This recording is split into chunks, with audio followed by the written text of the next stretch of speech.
فبأي آلاء ربكما تكذبان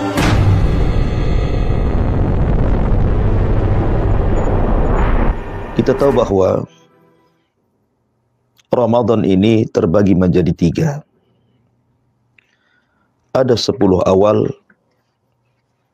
ada 10 tengah, dan ada 10 akhir. Dan Nabi SAW bersabda, khairul a'mal khawatimuha.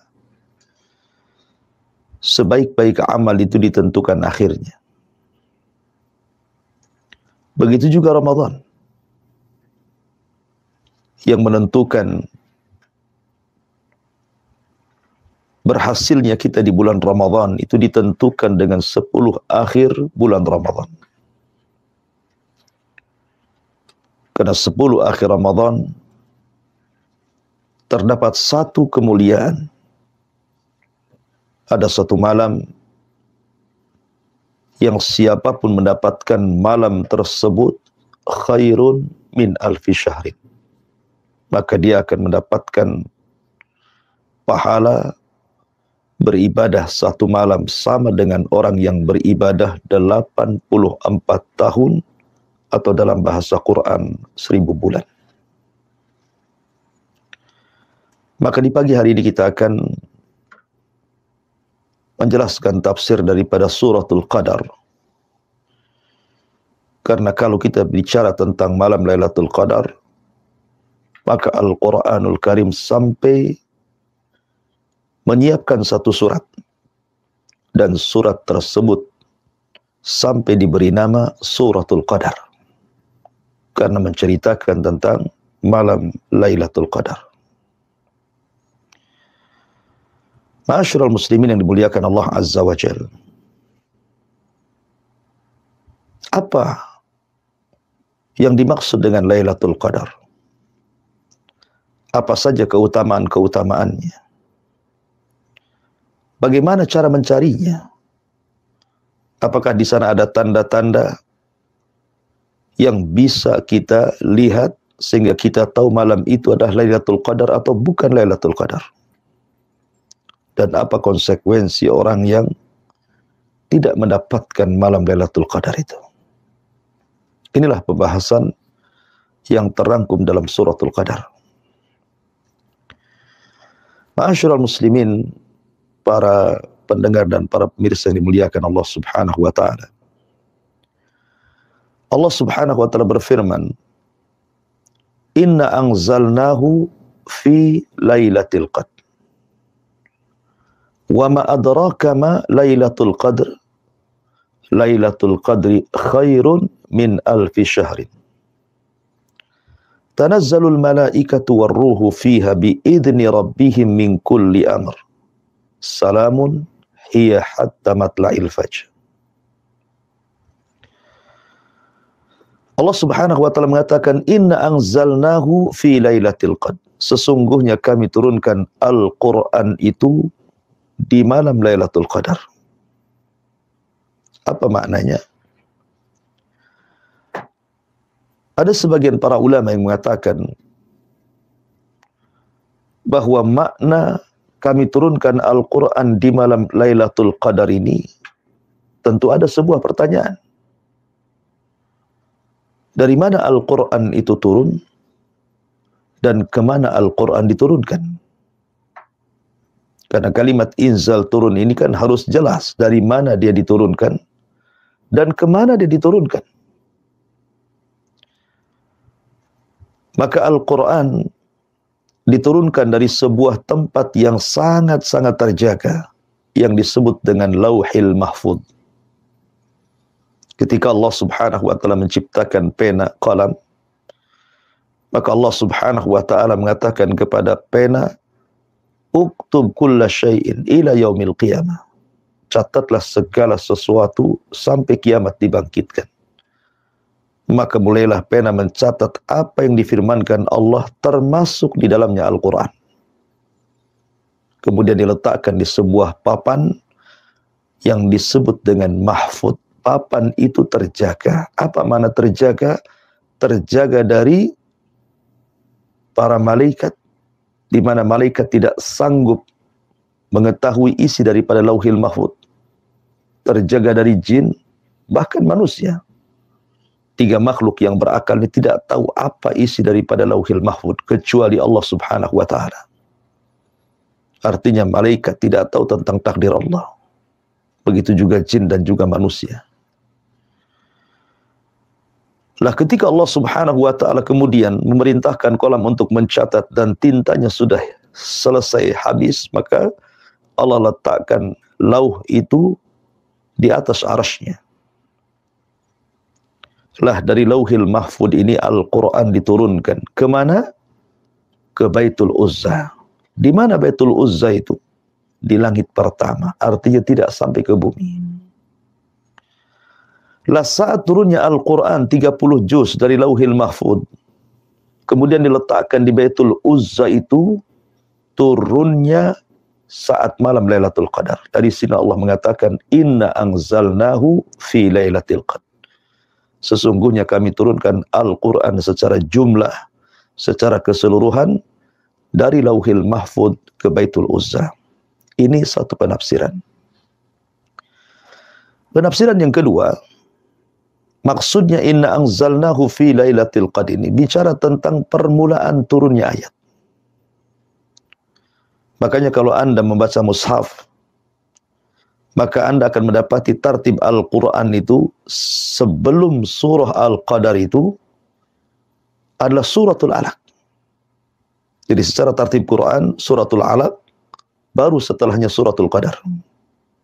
Apa korelasinya? Suratul Alaq kita tahu bahwa Iqra bismi rabbika alladhi khalaq, khalaqal insana min alaq, Iqra wa rabbukal akram alladhi 'allama bil qalam 'allamal insana ma lam ya'lam. 5 ayat pertama dalam suratul Alaq ini adalah 5 ayat yang pertama kali turun kepada Nabi sallallahu alaihi wasallam. Kapan itu? Saat terjadi malam Lailatul Qadar. Seolah-olah di sini Allah Subhanahu wa taala ingin menjawab suratul Alaq itu kapan turunnya? Maka Allah Subhanahu wa taala katakan inna anzalnahu fi Lailatul Qadar. Jadi surat setelahnya menjawab surat sebelumnya. Wa suratul Alaq itu turun kapan? Inna anzalnahu fi Lailatul Qadar. Kami turunkan surat itu di malam Lailatul Qadar. Artinya inna anzalnahu fi Lailatul Qadar itu bicara tentang permulaan turunnya Al-Quran. Jadi ketika Nabi SAW di usia menjelang 40 tahun 6 bulan sebelumnya, Rasul selalu bermimpi. Mimpinya aneh. Kata Ummul Mukminin Aisyah radhiyallahu anha, kal falaki subhi, seperti falak subuh. Artinya malamnya bermimpi, besoknya menjadi sebuah kenyataan. Ketika Nabi SAW genap usianya 40 tahun, maka Nabi SAW pun kemudian tafakur di sebuah gua selama 1 bulan Ramadan. Maka tepat di tanggal-tanggal ganjil di 10 akhir Ramadan, ada yang mengatakan tanggal 27, ada yang mengatakan yang lainnya. Di malam hari itulah Jibril mendatangi Rasul, kemudian memeluk Nabi, kemudian mengatakan, Iqra ya Muhammad, baca wahai Muhammad. Tapi Rasul mengatakan, ma'ana biqari, aku tidak bisa baca. Karena yang dipahami Rasul, kalimat membaca itu artinya membaca tulisan. Sementara Rasul tidak bisa baca dan tidak bisa menulis. Makanya Rasul mengatakan, aku tidak bisa baca. Sampai 3 kali Jibril mengatakan, Iqra, 3 kali pula Rasul mengatakan, saya tidak bisa baca. Akhirnya Jibril mentalkinkan, Iqra bismi rabbikal ladzi khalaq, khalaqal insana min 'alaq, Iqra wa rabbukal akram alladzi 'allama bil qalam, 'allamal insana ma lam ya'lam. Maka 5 ayat pertama dalam suratul Alaq turun kepada Rasul tepat di malam Lailatul Qadar. Berarti pemahaman yang kedua, inna anzalnahu fi Lailatul Qadar bicara tentang permulaan turunnya Al-Quran. Adapun ayat-ayat dan surat-surat yang lainnya bisa turun di malam Lailatul Qadar, bisa juga turun di luar malam Lailatul Qadar. Tapi permulaannya turun di malam Lailatul Qadar. Ini pemahaman yang kedua. Tafsir yang ketiga, inna anzalnahu fi lailatul qadar. Artinya inna anzalnahu fi fadli lailatul qadar.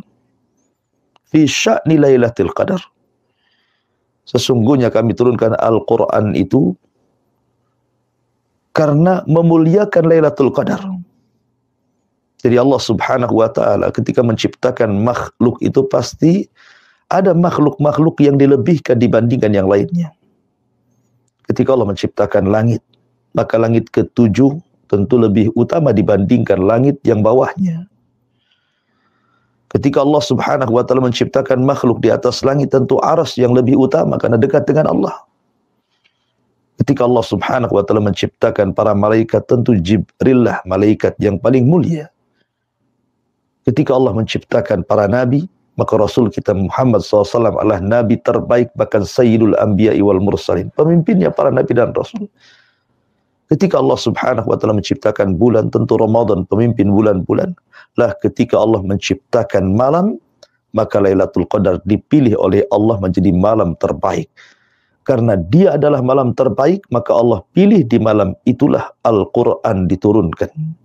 Jadi inna anzalnahu fi Lailatul Qadar bukan cerita turunnya Quran, tapi cerita tentang kemuliaan malam Lailatul Qadar. Ini tiga penafsiran yang masyhur dari kalangan mufassirin. Lalu pertanyaannya, bagaimana caranya turunnya wahyu kepada Rasul? Bagaimana cara turunnya Al-Quran kepada Nabi SAW? Turunnya wahyu kepada Nabi SAW ada yang sifatnya kifahan, di mana Jibril datang kepada Rasul, mentalkinkan ayat, kemudian Rasul mengulangnya. Seperti ketika turunnya suratul Alaq di Gua Hira, Jibril mentalkin dan Rasul mengulangnya. Kemudian yang kedua, terkadang Nabi SAW berjumpa langsung dengan Allah, kemudian berdialog tanpa perantara Jibril, seperti dalam peristiwa Isra dan Mi'raj. Nabi langsung berjumpa dengan Allah di Sidratil Muntaha, kemudian berdialog di balik tabir yang menabiri Allah Subhanahu wa ta'ala, dan tabirnya Allah adalah cahaya. Dalam riwayat tabirnya Allah adalah api. Kemudian Rasul berbincang di balik tabir dengan Allah secara langsung tanpa perantara Jibril. Kemudian terlahirlah syariat 50 waktu salat yang berakhir menjadi 5 waktu salat. Kemudian yang ketiga, terkadang wahyu itu sampai kepada Rasul lewat mimpi. Karena mimpinya para nabi itu wahyu. Beda dengan mimpi kita.